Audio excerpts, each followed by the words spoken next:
When I was 24, my parents gave my brother a brand new car for graduating college. Me? They handed me a $900 rent bill to live in my childhood bedroom.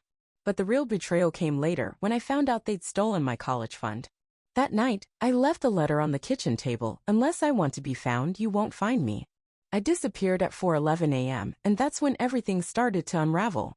At 4:11 a.m., I left my house, carrying only a duffel bag and 22 years of repressed anger on a Tuesday. As a college graduation gift, my brother received an automobile. I received a rent bill. My father looked me in the eye and wanted $800 a month to continue living in the house where I had been invisible my entire life, while my family celebrated Cashin's achievement with champagne and congratulations that evening. Like the good little doormat I'd always been, they expected me to nod, smile, and pay up.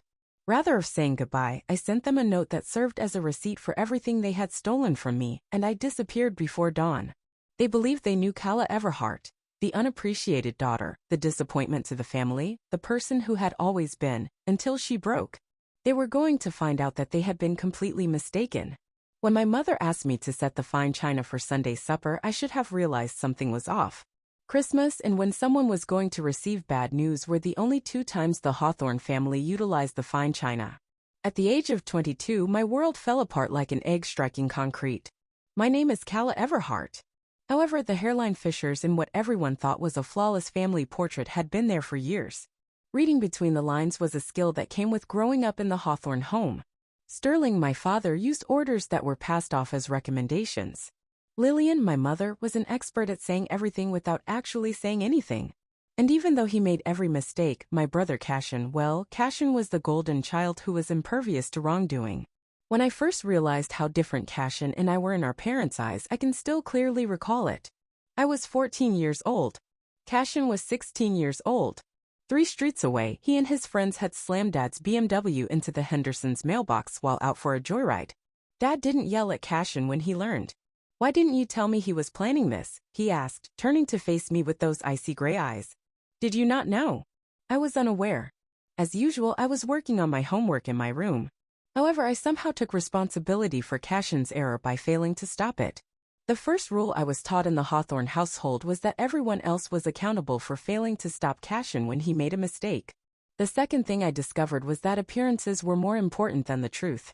Cashin stayed in a dorm at the public university, with his tuition fully covered by his parents, while I took online courses and worked 2 part-time jobs to save money. Mom would smile and respond, "Kala is taking her time to figure things out, and Ryan is studying business," when neighbors inquired about us. "I'm taking my time." As though completing my degree while putting in 60 hours a week was some sort of extravagant holiday. The harshest rule was the third one: love was conditional, and I hadn't fulfilled them. I had mastered being invisible by the time Cashin's graduation drew near. In the limited space in our home that I called home, I kept my head down, my grades up, and my dreams modest. I had launched a tiny jewelry-making business online. It was nothing special. One evening at supper, I brought it up and Dad grinned at me through his reading spectacles. "I see that you're still using books and crafts to play pretend. Kala, when will you start taking your future seriously?" I wanted him to know that I meant business. I wanted to show him my expanding savings account, my company plan, and my customer feedback. However, Cashin decided to use that occasion to declare that he had been chosen for the Sterling's list. The topic of conversation abruptly changed for me. It did every time. Like all the others, the Sunday meal that would change everything began in the same way. Sitting at Dad's right hand, Cashin regaled us with tales from his final year. Mom listened intently to everything he said, smiling at his jokes and following up with questions. Wondering if anyone would notice if I simply stopped attending these shows, I sat across from them, chopping my pot roast into ever tinier pieces. "Well, Cashin," Dad replied, ceremoniously putting down his wine glass, "your mother and I have been talking about your graduation present." Cashin's eyes brightened. "Dad, you didn't need to get me anything. The diploma alone is a sufficient present." However, there was a tone of expectation in his voice that indicated he was fully expecting something, and something significant. As if she were watching a proposal, Mom put her hands together. "Oh, Sterling, need we to inform him right away?" "Why not? We're giving you the Camry, Cashin's son. However, we got you a brand new one instead of the old one. The interior is made of pearl white leather." The process. The fork clattered against my plate after slipping out of my hand. A brand new vehicle. a brand new car for Cashin, who had never had a job in his life, had been involved in an accident involving Dad's BMW, and had received 3 speeding citations in the previous year. Wow, Dad. Thank you. Thank you so much. I briefly glimpsed the young boy Cashin used to be as his voice broke with sincere emotion. The one who shared his Halloween treats and made blanket forts with me. You've earned it, son. For years of hard work, graduating with honors. We're proud of you. I cleared my throat. That's really wonderful, Cashin. Congratulations. I meant it too. I felt pleased for my brother in spite of everything. However, the question, so, what happens to the old Camry, kept coming to mind. Mom and Dad looked at each other, having one of those psychic discussions between spouses that takes place between heartbeats. Well, Kala, Mom replied with care, we've been meaning to talk to you about that. Now that Cashin's graduating and you're not living at home much longer. I said, what do you mean, even though I was already feeling a chill of fear. Dad took on his boardroom stance and leaned back in his chair. You're 22 years old, Kala. It's time you started contributing more to this household. We've decided you need to start paying rent. $800 a month, to the first Sunday of every month. The only sound in the room was Mom's old clock ticking away on the mantel. $800. That was over half of my total income from both jobs. I don't understand, I said. Cashin lived here for free until he was 22. He never paid rent during summers or winter breaks. Dad said Cashin was in college, as though it clarified everything. I'm in college too. I'm getting my degree online. That's different, and you know it. Online courses aren't the same as a real college experience. Besides, Cashin was focused on his studies. You're working, which means you can afford to contribute. My head was spinning from the twisted logic.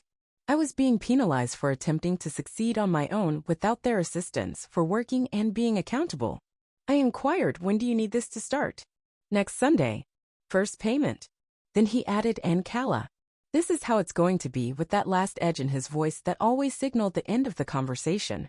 I glanced to Mom, expecting to see some acknowledgement that this was unfair, some kind of support. Her lips were pushed into a narrow line as she studied her manicure. I said straight to her, you don't find this strange at all? When she eventually raised her head, I briefly believed I saw regret in her eyes. However, she then erects her shoulders and states, your father is right, sweetheart. It's time for you to grow up. Throughout the entire conversation, Cashin had remained silent. He was staring at his hands when I turned to face him. He appeared to be smug, though, because of something in his face. Or perhaps that was all in my head, tinged with wrath and hurt. $800, I said again. Next Sunday. That's right, Dad said. Reaching up, he raised his wine glass. A toast to new beginnings. To Cashin's bright future, and to Kala's newfound responsibility. I sat there listening to their glasses clink while my world collapsed in silence. I felt like screaming. I wanted to hurriedly leave and turn the tables. I wanted to express my disapproval of their skewed reasoning and ruthless partiality. I did what I always did in the home of Hawthorne instead. I gave a courteous grin, excused myself to do the dishes, and remained silent. However, something changed inside of me as I stood at the kitchen sink, hand-washing the fine china while my family laughed in the dining room. You don't have to live this way, a voice in my thoughts stated quietly. I had always been the good daughter, the one who kept quiet and took all the slights and injustices without raising an objection. However, I came to the realization that being good had not helped me as I stood there with dishwater up to my wrists and my brother's laughter resonating from the adjacent room. Unless you're trapped. I lay in bed that night and stared at the ceiling while mentally calculating. $800 for rent plus additional costs, less the money I make from both jobs. The figures didn't add up. I couldn't manage to save money for the future, even if I took on more job and avoided purchasing anything that wasn't absolutely required. Not unless I took a completely different decision. Drama had never been my style. I wasn't the sister who threatened to flee, slammed doors, or had screaming battles. But I started making plans as the clock struck midnight and I heard the house settling around me. The fake joy that Lillian Everhart wore like pricey perfume arrived on Monday morning. She kissed Dad goodbye at the door, sang as she made coffee, and reminded me that we needed to get together and figure out the specifics of my new financial arrangement. I agreed, nodded, and continued to act like the lovely daughter for another 6 days. On the inside, though, I was carefully preparing to vanish. I began with the pragmatic aspects. I looked at Greyhound ticket costs and schedules. I determined the precise amount of money I had saved and its potential value. I was shocked to see how short the list of things I possessed that truly important to me was. What they stood for was more significant than the actual objects. My business data and the start of my actual life were on my laptop. I kept a tiny jewelry box in the back of my wardrobe that had once belonged to my grandmother. Most importantly, a collection of leather-bound journals that had formerly belonged to Iris Whitmore, my grandmother. Grandma Iris passed away 3 years ago, and everyone thought those journals were gone. Dad had made a huge show of searching for them, saying that Cashin, the oldest grandchild, should inherit the significant family history they held. However, I had discovered them first, hidden in a trunk in her attic, and I felt compelled to keep them secret. I knew they held more than family history, but I had never read them all. In between the pages were court paperwork, newspaper clippings, and what appeared to be financial information. I went about my 2 duties as normal on Tuesday. I acted like nothing was wrong while I assisted customers in finding romance novels at the bookstore. I smiled until my face hurt while serving tables at the restaurant. But I was developing plans and lists whenever I had free time. I began packing on Wednesday. Not particularly, just progressively transferring my most valuable possessions into a huge duffel bag that I stored beneath my bed. Everything that defined who I was, t-shirts, jeans, underwear, journals, the jewelry box, and my laptop charger, was condensed into a single bag. I wrote the letter on Thursday. I had a dozen versions that I had started and stopped. Letters full of accusations and anger. Letters of sadness pleading for sympathy. Ultimately, though, I wrote something that was just plain accurate. I made a ledger. It started, "Dear Family." I then made a list of everything. Each time I filled in for Cashin. I had been disregarded or ignored at every family gathering. All the things I had given up to maintain harmony. Every money I'd spent on second-hand clothing and family presents. All of the dreams I had described had been dismissed or disregarded. However, it wasn't written out of rage. It was written clearly and factually, much like a business report. I added a straightforward computation at the bottom that shows how much money I have donated to the home throughout the years through presents, groceries, and bills I have helped pay when finances were tight. It was more than I had anticipated. I wrote one last line to close the letter. "Unless I want to be found, you won't find me." It wasn't signed by me. I didn't have to. I gave notice at both jobs on Friday. I informed them that I was moving away for family reasons and changing schools. My bosses expressed regret at my departure, which was more praise than I had received at home in months. I was unable to eat on Saturday. During dinner, I pushed food around on my plate as Cashin discussed his job interviews and graduation ceremony. Dad was in a generous mood as he offered guidance on negotiating pay and advancing in your work. In order to get a new outfit for Cashin's graduation, Mom asked if I wanted to go shopping with her. "I can't," I said. "I have to work." Dad answered, "Of course you do," without raising his gaze from his newspaper. "Work, work, work. That's all you ever do, Calla. You should try having some fun occasionally." I would be gone in less than 12 hours if only he knew that. I didn't get any sleep that night. I listened to the noises of my family getting settled for the night as I laid in bed. Dad snores from the other end of the hall. Mom's late-night TV show is playing quietly. The music of Cashin permeates the flimsy barriers. It was 3:30 a.m. when I dressed. Jeans. Shoes that are comfortable. A hooded sweater. I picked up my duffel bag and surveyed my room one more time. In any case, it had never quite felt like mine. The majority of the furniture was hand-me-downs from other family members, and the walls were still painted the light pink that Mom had selected when I was 7. Nothing in this place would miss me. Avoiding the creaking third step and the loose floorboard near the kitchen entrance, I slipped downstairs in the dark.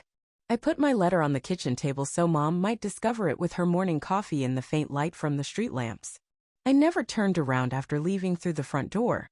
At 4:11 a.m., the bus station was almost deserted. It was just me, a weary-looking security guard, and a mother with 2 little children who was constantly checking her phone and the clock. I paid cash for a ticket to a city 4 states away, then sat down to wait. I watched my hometown vanish through the dark windows as the bus left the station. I should have been afraid. I ought to have felt bad. Rather, I felt a sense of liberation that I hadn't had in years. I had meticulously planned where I was going. I could easily fit in at Marin Ashford's place, which was a mid-sized college town. Although I hadn't seen her since I was a kid, she was my godmother. More significantly, Dad was unable to control or threaten her. According to what I recall, Marin was Grandma Iris's best friend and was strong and independent in ways that caused Dad a great deal of discomfort. When I was around 10 years old, Marin and my parents had a falling out of some sort. I had never been told the specifics, but it had to do with the family estate and inheritance. All I knew was that the Hawthorne household had stopped mentioning Marin's name. She was therefore the ideal person to call.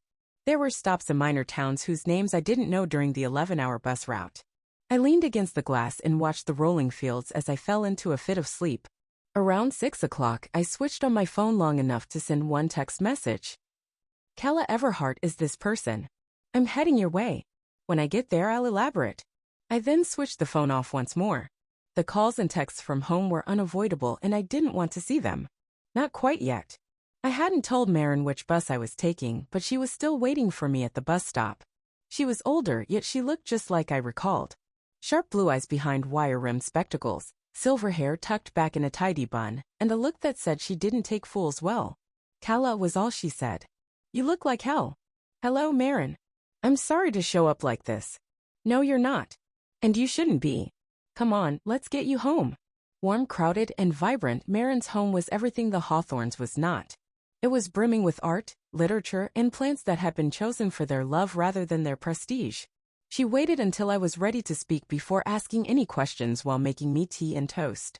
Marin listened without interjecting when I eventually explained the rent demand and my decision to depart.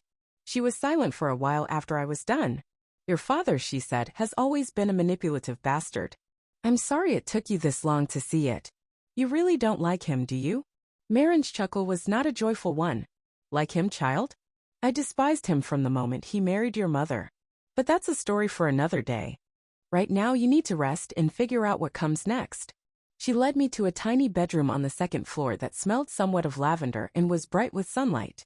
Stay for as long as you need to, she said. But I have one rule, no hiding. You left that house to start living your life. So that's what you're going to do.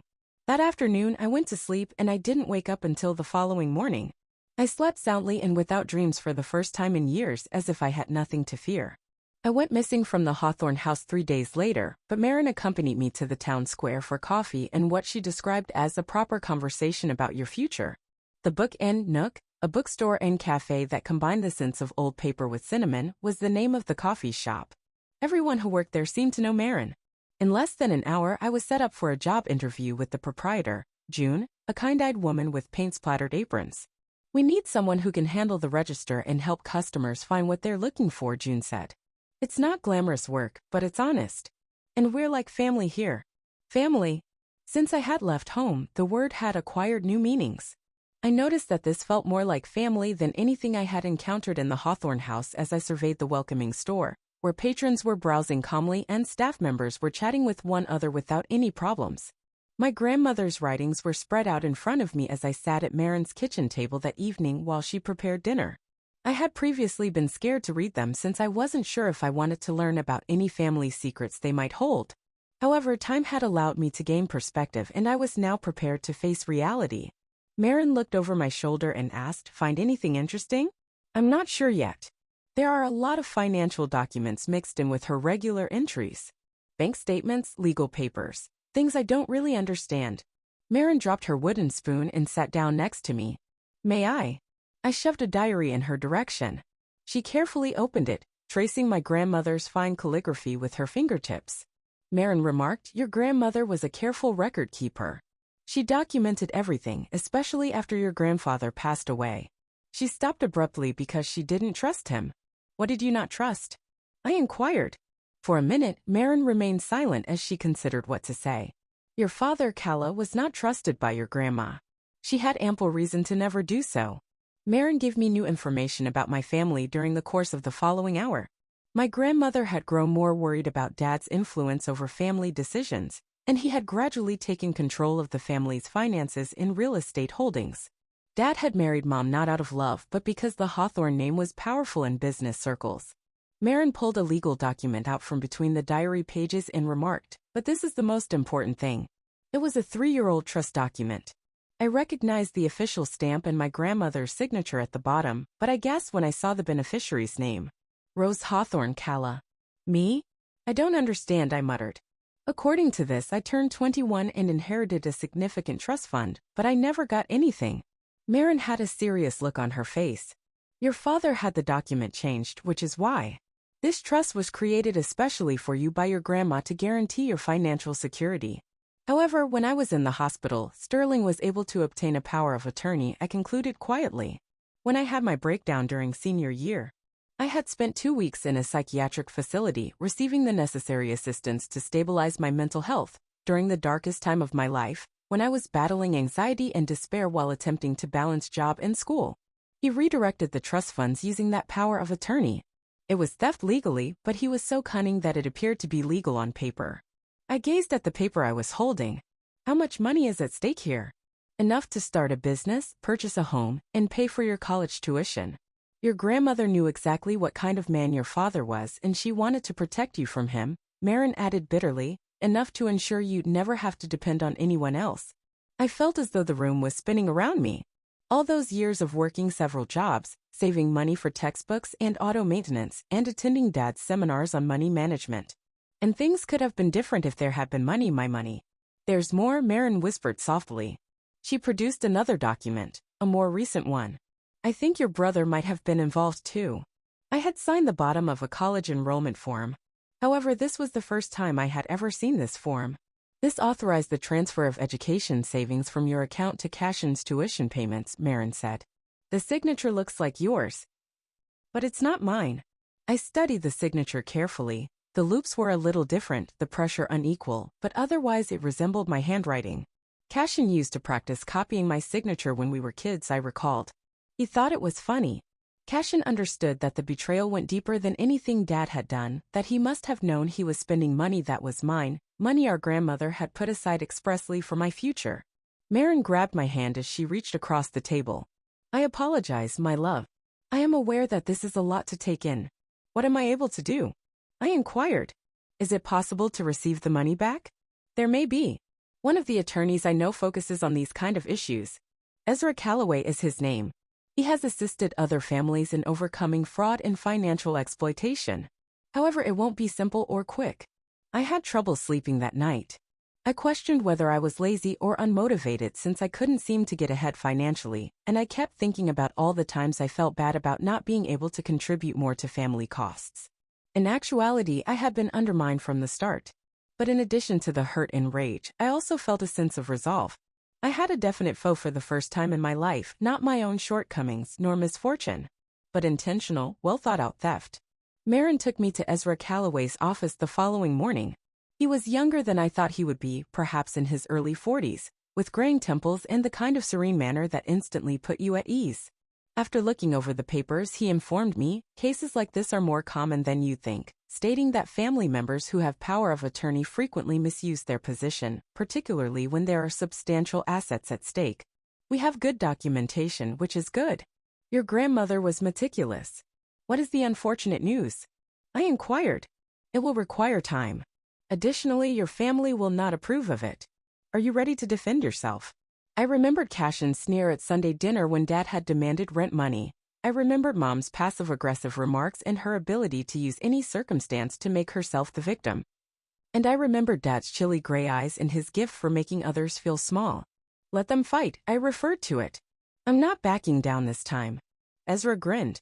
All right. I heard from Marin that you have a backbone. Let's begin. Ezra started the legal process of looking into the trust fraud over the course of the following week, filing paperwork, requesting bank data, and sending official notices to all parties concerned while I adapted to my new job at the Book Nook and attempted to establish some sort of normal routine. I began receiving messages on my phone in the interim. First from Mom, who was concerned and pleading. Please give us a call, Calla. We're quite concerned about you and we can figure out whatever's happening. Then from Dad, who was demanding and authoritative. You're humiliating the family, so please stop acting like such a child right away. Come home now and we'll forget about this whole affair. Lastly, from Cashin. Mom is crying all the time and Dad is angry. What did you say in that letter, Viv? Please give me a call back. I didn't answer any of them, but I did see from afar as their well-crafted world started to be impacted by my disappearance. Mom wrote on social media that it was an urgent family matter and asked if anyone had seen me. In an attempt to find me, Dad began phoning my old acquaintances and coworkers. When Cashin was arrested for drunk driving, it was the most intriguing development. Marin showed me the news piece on the internet. local college graduate arrested for DUI. Cashin's mugshot was there, appearing fearful and young, not at all like the golden child who had sat at Dad's right hand. Marin said, "Interesting timing. It sounds like the family is disintegrating without you there to be the scapegoat." She was correct. I had absorbed all of the dysfunction in the family for years, resolving disputes and accepting responsibility that wasn't mine. And now that I wasn't there to fulfill that role, the foundation was beginning to show signs of weakness. I still had too much work to do, too many secrets to discover, and too many wrongs to right, so I wasn't ready to declare myself the winner just yet. A woman named Sky, who claimed to be Cashin's former college girlfriend, reached out to me via my old social media account 2 weeks after I moved out. "Can we meet somewhere private?" "I realize this is strange," she wrote in her message, "but I heard your family is searching for you and I figured you should know a little bit about your brother." We made plans to meet in the next town over at a coffee shop. I was reminded of a bird poised for flight by the anxious energy of Sky, a small brunette with sharp eyes. "He talked about you sometimes. He felt guilty about something involving money that was supposed to be yours." She added, absently stirring her latte. "I dated Cashin for about 6 months last year." "What exactly did he say?" "Not exactly, but when he felt bad, he drank a lot and talked more. One night, he mentioned that your dad had forced him to sign documents he didn't fully understand, which meant your college funds were used to pay for his tuition." My heart was racing. "Did he say anything else?" I asked. Taking out her phone, Sky explained, "I started recording things to keep track of what was true and what wasn't. I know that sounds awful, but Cashin could be manipulative. I think you should hear something on here," she said after hesitating. She turned on the tape. Despite the alcohol slurring his speech, Cashin's comments were understandable. "Kala works harder than I ever did, and sometimes I consider telling her, but my father would kill me. He claims she's not ready for that kind of responsibility and that she would waste it anyhow, but I know that's untrue and that she would use it for something incredible. Dad says that family money should go to family success, and I am the success story." I closed my eyes and listened to my brother's voice, acknowledging that he was too cowardly to make up for his theft of me, even though he knew it was wrong. Sky remarked quietly, "I know that's difficult to hear." "I apologize." I said, "I appreciate you telling me. May I have a copy of that recording?" She moved the file to my phone after nodding. "For the record, I believe Cashin truly loves you. He's just weak, and your father is a master manipulator." I considered strength and weakness, the decisions we make in times of fear, and the cost of remaining silent in the face of injustice as I drove back to Marin's house. Once I had also been weak, allowing every slight and treachery because it was simpler to do so than to defend myself. However, I no longer felt like that version of myself. Armed with proof and a strong will, the woman traveling down this country road was someone new. She would no longer blend in with the scenery.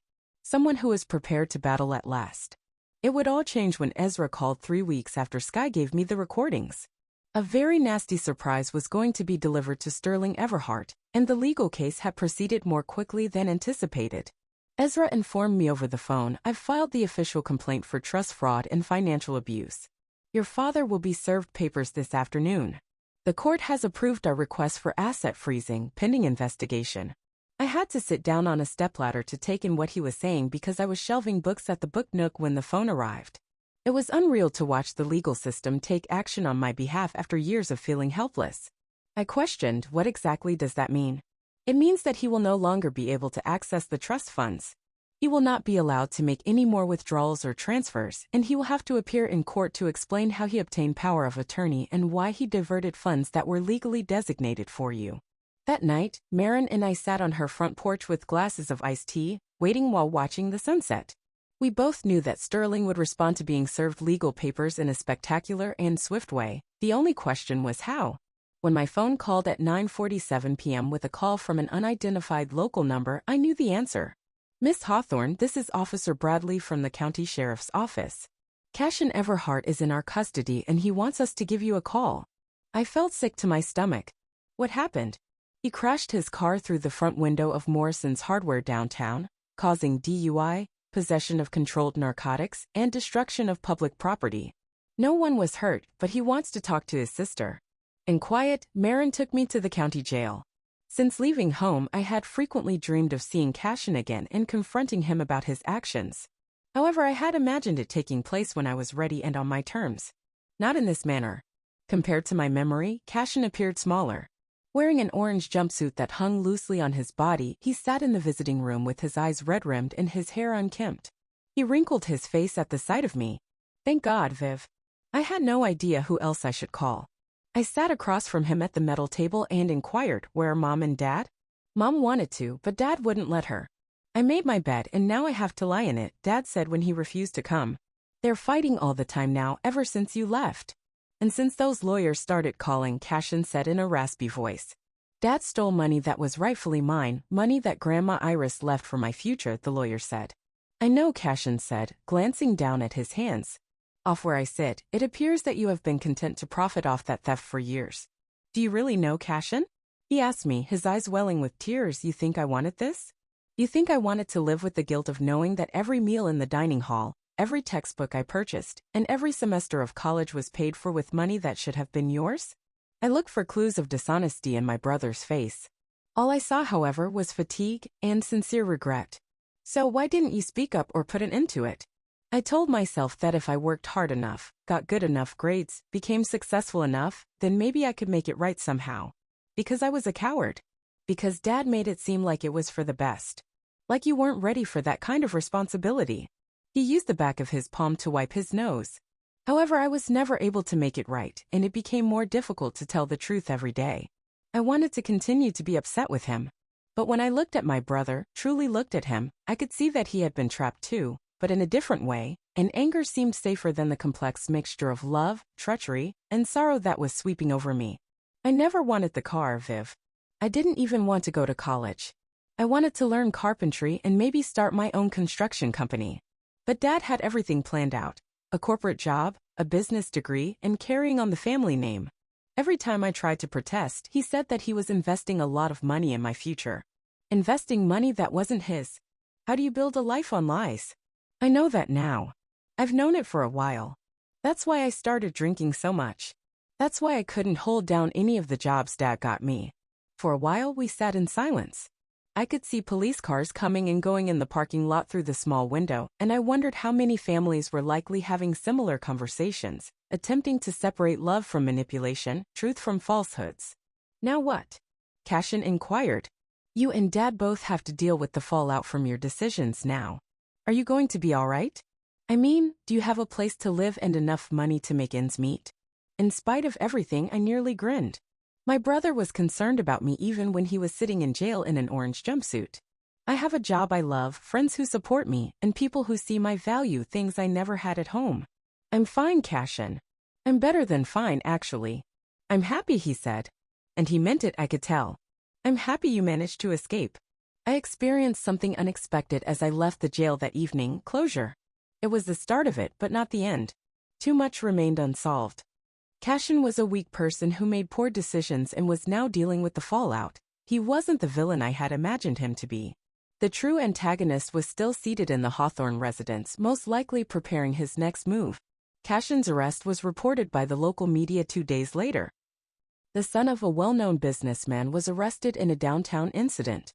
Marin showed me the online comments, which ranged from angry to sympathetic, and the piece was brief but damning, highlighting Dad's engagement in local politics and his position on numerous company boards. Too much pressure from his family, poor kid. At last, the pampered wealthy boy must face reality. Like a son, like a parent. That family is rife with corruption. That final remark turned out to be foretelling. The biggest employer in our hometown, Lakefield Industries, issued a statement about maintaining the highest ethical standards and the need for board members to model appropriate behavior. After Dad's legal issues cost him his place on the board of directors by the end of the week. June at the bookstore told me about Dad's termination after hearing it from a client whose spouse was employed at Lakefield. As we unpacked a shipment of new novels, June informed me apparently it wasn't just the legal case. There were already questions about some of his business dealings. This just gave them the excuse they needed. My phone rang that night when I was packing up the store. I hesitated for a second before answering when Mom's number came up on the screen. Kala. Oh, thank God, my love. We must speak. Mom's voice was smaller and more delicate than I remembered. She sounded afraid and forlorn instead of the self-assured social butterfly who had hosted charity luncheons and dinner parties. Hi, Mom. Please, may we meet somewhere? I should have told you these things years ago, but you need to know them now. I decided to meet her at a diner 2 towns over, even though I should have known better. When I got there, she was already seated in a booth in the corner, her hands clasped around a coffee cup. She appeared older, thinner, as if they hadn't been eating or sleeping properly. When I took a seat across from her, she remarked, "You look good. Healthy. Even happy." "I'm content, Mom." In years, for the first time. With tears welling up in her eyes, Mom nodded. "I'm happy. I'm very happy." Then she took a small cardboard box out of her purse. "I brought you items that were rightfully yours a long time ago." There were letters in the box. Dozens of them. All written in my grandmother's unique handwriting and addressed to me. Mom added, after she moved into the assisted living facility, she wrote to you every month. "Just thinking of you" notes, Christmas cards, and birthday cards. Sterling said you were too busy with work and school to be bothered with an old woman's ramblings, so it would be upsetting to get them. I randomly selected one of the letters. It was filled with positive remarks about my online education, my little business, my pride in my work ethic, and polite inquiries about my future goals. It was dated just 6 months before Grandma Iris passed away. She was aware of my company, I inquired. She was aware of everything. She followed you through Marin, and when I had the courage to tell her the truth through me. Mom's voice cracked. "Kala, she loved you very much. She was really pleased with the woman you were growing into." Unlike the other letters in the box, the final one was unique. It was labeled and sealed. "Only if Sterling tries to grab what is yours will it be opened." I cracked the seal and opened the letter with trembling hands. My grandmother was straightforward in her remarks. "Kala, my darling, my worst suspicions about your father have been confirmed if you are reading this. The person Sterling Everhart poses as is not who he really is. He married your mother because of her wealth and connections, and he has been methodically acquiring things that were never his to manage for the past 25 years. He has stolen much more than the trust money I set up for you. Your mother is the legitimate owner of some company interests, investment accounts, and property documents. However, Sterling has tricked her into giving them to him. Fight him if he tries to gain your trust. You are fully entitled to reclaim the things that were taken from you. You are stronger than you realize, and he is not who he acts. Always with love, Grandma Iris." Mom's red-rimmed eyes watched me as I gazed up at her. "Were you aware of this letter?" She answered, "Not the contents. But I was aware that she left directions." She made a move for my hand. "And Kala, she was correct about everything. I have acted like such a coward. What a moron. I allowed him to persuade me that I was incapable of handling my own business, that all financial decisions had to be made by him. However, I'm filed for divorce and have been seeing my own attorney." Gently but firmly she said, "Mom, no, let me finish. I was a bad mother to you. I was a bad mom to you. I did nothing but watch as Sterling plundered your inheritance and eroded your trust. And because I didn't want to upset anyone, I persuaded myself it was for the best. But that is no longer acceptable to me. I can no longer live with him." And that meal we spoke for 3 hours. Mom gave me information I didn't know, including about her marriage, how her independence was gradually eroding, and how Sterling had kept her away from family and friends who would have questioned his authority. She repeatedly apologized. Her apologies were a beginning, even though they couldn't reverse 22 years of disregard and complicity. Mom gave me the strongest hug she had given me since I was a little child when we eventually said our goodbyes in the parking lot. She said, "I know I don't deserve forgiveness. However, I'm hoping that one day you might be open to trying again. This time on your terms." I eventually came home 6 weeks after leaving. However, I didn't leave quietly. And I wasn't by myself. I was pulled back by a storm that was both real and symbolic. 3 counties had lost electricity due to a late spring thunderstorm, and Marin's home had some minor roof damage. I made a choice that had been brewing for days while we awaited the repair team. As we watched the rain beating against Marin's kitchen windows, I said, "I have to go back. Not to remain. Not to make amends. But to complete this." Marin looked at my face under the lamp. "Are you certain you're prepared?" "I'm strong enough now, but I'll never be prepared. And that is what counts." Ezra consented to come to the Hawthorne residence. He brought copies of every piece of evidence, financial record, and legal document we had collected. As we sat in his car outside the house where I grew up, he stated, "Your father has been served with papers requiring him to appear in court next week. He is aware that he has few choices. It remains to be seen if he will attempt to fight this publicly or accept a settlement." The mansion appeared smaller and less upscale than I had recalled. It was time to mow the lawn. Weeds had taken over the flower beds that Mom had previously lovingly nurtured. The place gave the appearance of a residence where residents had lost interest, even during the storm. I approached and knocked on the front door. A little later, I heard footsteps. The door was then opened by Sterling. He appeared older, grayer, and I had never seen him in such a defeated position before. However, the customary arrogance hardened his gaze as he noticed me. "All right," he said. "The prodigal daughter makes a comeback. Are you gloating now?" "I just stated I came to talk. May I enter?" He moved out of the way and I entered the home where I had lived for my first 22 years of life. Like going to a museum of my own history, it was familiar yet far away, filled with memories that belonged to someone else. There was chaos in the living room. The coffee table was strewn with newspapers and empty bottles. On the mantel that formerly held Mom's treasures, there were takeout containers. A man who had lost control of his meticulously crafted world lived here. As he settled into his recliner, Sterling remarked, "Your mother is not here." While the lawyers worked out the divorce, she moved in with her sister. "I understand. I spoke with her." "You have, of course. Didn't you turn her against me as well?" "Same to how you turned Marin against me years ago." As Dad praised Cashin's accomplishments, I sat on the couch across from him, the same couch where I had completed my schoolwork. "Dad, I didn't turn anybody against you. They made their own decisions after realizing who you were.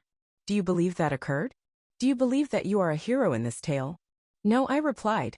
"I believe I've finally learned how to advocate for myself." I took out the folder of documents from within my bag. "I am aware of the trust fund. I am aware of the falsified signatures. I am aware that you misused your power of attorney while I was in the hospital. I am fully aware of it." Sterling looked at the papers, but he refrained from picking them up. "You're completely ignorant. You are a gullible young woman who has been duped by those who despise this family." "This family?" I nearly burst out laughing. "There is no longer any family, Dad. Cashin is undergoing treatment. Mom is divorcing. I will never return. Sitting in this house by yourself, surrounded by the ruins of what you destroyed, is all that's left." His mask fell for a second. What I saw could have been remorse or terror. Then the haughtiness came back. "Do you want the cash? All right. Accept it. In the real world, where no one is interested in your sentiments or your sensitive senses, observe how far it gets you." I said, "I no longer want your money. I meant it too. I would like you to sign a confessional document admitting your actions. I want to publicly apologize to both Mom and myself.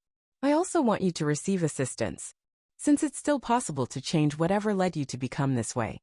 Sterling looked at me for a while. Then he burst into laughter. It was a broken, harsh tone, devoid of humor. "Aid? Do you believe I need assistance? The only person in this family who has ever had ambition or desire to succeed is me. Everything we owned was built by me. This is your way of paying me back for giving you all a nice, comfortable life. You constructed a falsehood," I muttered. "We all learn to live inside that lie from you. However, lies are not permanent." His voice halted me at the door as I got up to go. He continued, "You were always the smart one," in a softer, more straightforward tone. "More intelligent than Cashin. More intelligent than your mom. More intelligent than me, probably. I simply didn't want to acknowledge it." I glanced back in his direction. An elderly man facing the devastation of his own creation, he appeared to have sunk into his chair. "Why?" I inquired. "Why did you constantly make me feel inadequate?" He answered, "Because you were too much. You had everything I'd ever desired: intelligence, honesty, the admiration of those who were important. And I was worried that everyone would see how dark I truly was if I let you shine." There was no apology. However, that was the most honest thing I had ever heard him say. And I suddenly experienced pity, which was not anything I had anticipated. I said, "I'm sorry you felt that way. But you made that decision.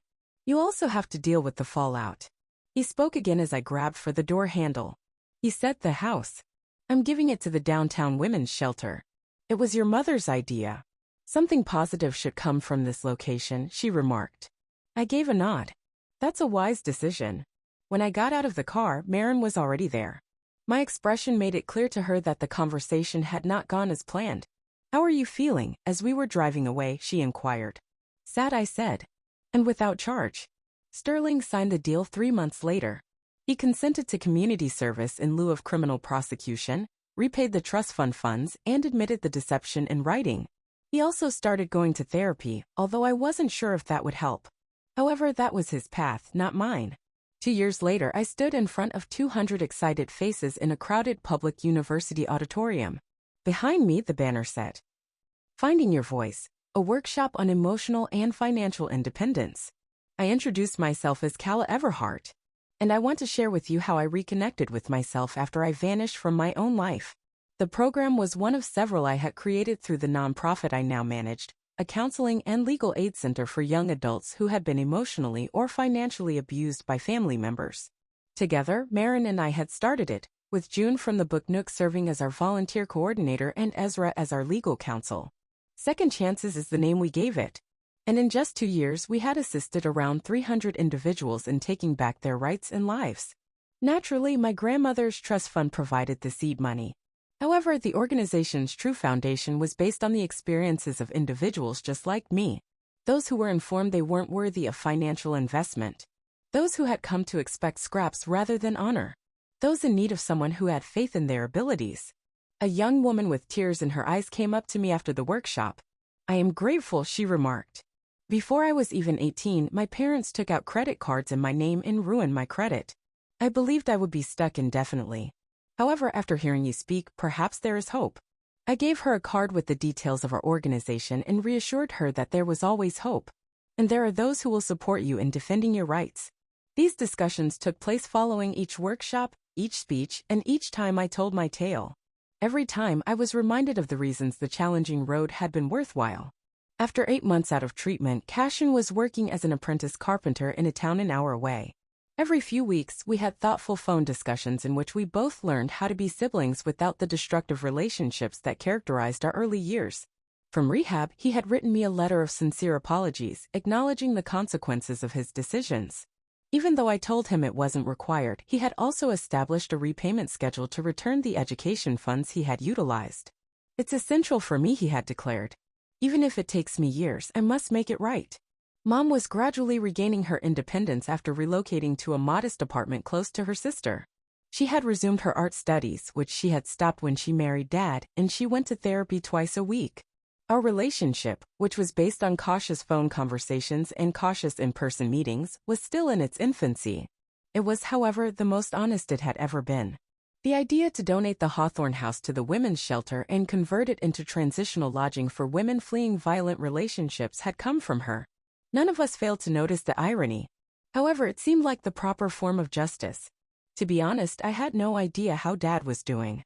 I had no intention of changing the fact that we were not in communication. From time to time, Marin received information from common acquaintances. He was still in therapy, living in a modest apartment, and working part-time at a nearby hardware shop. It was up to him and his conscience whether he was truly changing or merely following the rules. Arden was the most unexpected change in my new existence. Marin and I frequently worked on grant proposals for the organization at the coffee shop where I first met him. Every Saturday morning, he would come in to grade papers and plan lessons as a third-grade teacher. He always ordered the same thing, a blueberry muffin and black coffee. We engaged in small chat about the weather and courteous nods for weeks. We ended up talking for 3 hours after he gave me a compliment on the book I was reading, which was a memoir about family trauma and recovery. In a way that had nothing to do with weakness, Arden was gentle. He answered questions out of genuine curiosity, listened without attempting to correct things, and never once made me feel as though I had to act or pretend to be someone else.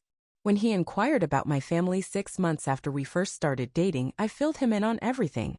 He was silent for a while after I was done. "Last but not least," he said, "I'm sorry you went through that. But I'm glad it helped you grow into the person you are today." That was the perfect thing to say. For the first time since her funeral, I was at Grandma Iris's grave on a warm Sunday afternoon in late April. Under the oak tree that shaded her tombstone, I gathered all of her letters and read them out loud. I informed her, "You were correct about everything. Dad wasn't who he acted like. However, you were also correct that I was stronger than I realized." My memoir came out a year later. A bestseller was The Daughter Who Vanished, a story of family, money, and discovering your value. The narrative struck a chord with so many people who had suffered similar betrayals, not because it was especially original. Standing at bookshops all over the nation and discussing my life's highs and lows with audiences was an incredible experience for the book tour. However, each experience gave me fresh relationships, anecdotes, and a reminder that courage was contagious and that recovery was attainable. Back home at the Book Nook, where I had begun to reconstruct my life, was the tour's last destination. June presented me to the crowded crowd, many of whom had known me as the quiet book shelter lattes making girl. I looked out at the familiar faces and said, I want to end tonight with something my grandmother wrote to me. We sometimes present ourselves by vanishing. The fearful, unseen girl who had fled this town 2 years ago was really gone, I thought as I signed books afterwards. A lady who recognized her value took her place. Who spoke? Who knew that shining so brightly that people can't ignore you any longer is the finest way to get back at those who try to make you look less than you. I drove by the old Hawthorne house that evening.